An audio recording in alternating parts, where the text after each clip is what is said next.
Pemirsa Menko Bidang Perekonomian Erlangga Hartarto menegaskan transaksi pembayaran virtual melalui kris maupun kartu debit tidak dikenakan pajak pertambahan nilai 12%.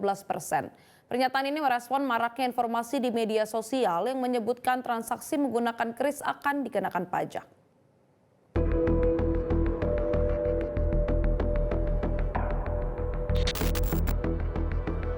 Marak beredar informasi bahwa transaksi pembayaran virtual melalui QRIS atau kartu debit akan dikenakan pajak pertambahan nilai atau PPN sebesar 12% pada tahun 2025.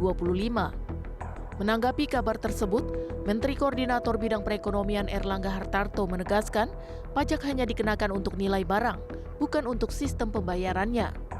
Jika masyarakat bertransaksi menggunakan QRIS atau sistem pembayaran virtual lainnya, tidak akan dikenakan pajak PPN 12%. Pertama, urusan bahan pokok penting semuanya tidak kena PPN, termasuk turunannya. Jadi turunan tepung terigu, turunan minyak kita, kemudian turunan gula. Nah, kemudian yang kedua payment system. Sekali lagi payment system. Hari ini rame QRIS, itu juga tidak dikenakan PPN. Jadi kris tidak ada PPN.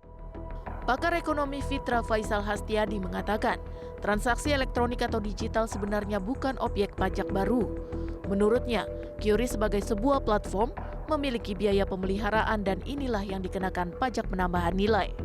Dalam konteks ini misalnya, QRIS itu kan jadi itu platform ya, digital platform. Dan untuk kemudian mempertahankan ya platform itu kesinambungannya supaya kita tetap menggunakan QRIS atau bisa menggunakan QRIS secara sustainable, berkesinambungan di masa depan, pasti kan ada ongkos maintenance-nya gitu kan. Nah, maintenance cost-nya inilah yang kemudian menjadi objek pajak pertambahan nilai. Seperti misalnya kalau misalnya kita ke QRIS ini bayar ketoket tukang ketoprak ya, itu kita terkena pajak PPN enggak? Nah, kalau dari sisi transaksinya enggak gitu. Itu yang pertama. Terus yang kedua, terus yang kena yang mana? Nah, berdasarkan peraturan itu ada yang disebut sebagai merchant discount rate.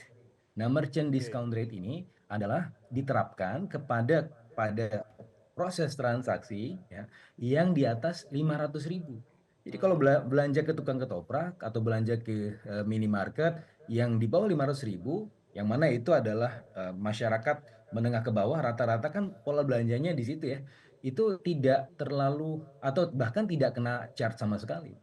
Nah, tetapi ketika kita bergerak kepada kelompok-kelompok yang menengah ke atas, dinilai juga dari sisi transaksinya 500.000 ke atas, itu kena user charge, yang mana user charge-nya itu ya, itu yang kemudian dikenakan objek PPN.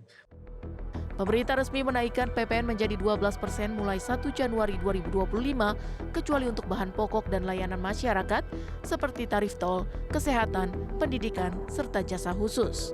Tim Liputan, Metro TV. Jelajahi cara baru mendapatkan informasi. Download Metro TV Extend sekarang.